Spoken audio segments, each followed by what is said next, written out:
guys, so we just wanted to talk to you guys a little bit about the 8th grade groups if you guys will be leading them. So the three of us were able to lead the 8th grade groups last year, so we just have a few tips and tricks we'd like to share with you guys. So first of all, the 8th graders, typically they're not going to do as much discussion as a typical small group as you would expect. We already know that we should over-plan on our games and energizers, but if you have an 8th grade group, make sure you do that even more so. Because throughout the day, I know that our group, we had to work on the fly a lot and just kind of improvise games and songs that we didn't even plan. So make sure you have a lot of that ready.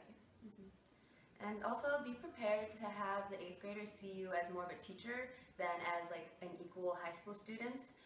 You don't want to treat them as that. You still want to treat them as though they're your equal, but just know that they'll probably look at you as more of a leader or a teacher as maybe a normal high school student would.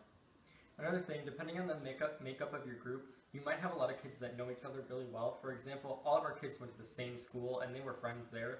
So be prepared for the beginning of the day to be a little different than a normal high school group. A lot of your get-to-know-you games either are not very useful or only useful for you as the staff members, and you have to know that and kind of plan additional, like Trisha said, so you can have fill more time.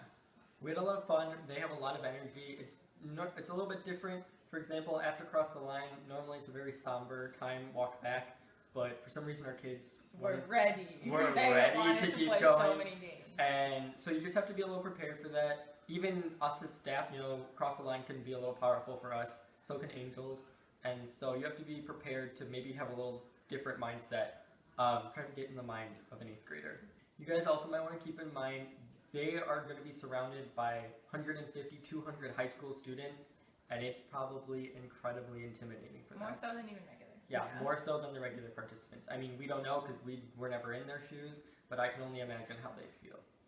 And just going off of what we said before, 8th graders, they're typically not going to want to get into deeper topics.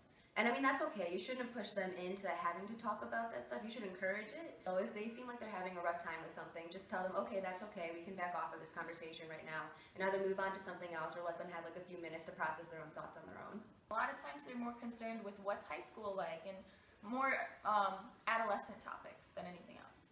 And regardless of whether or not they say something, it is making a change within them. So it doesn't always have to be said out loud.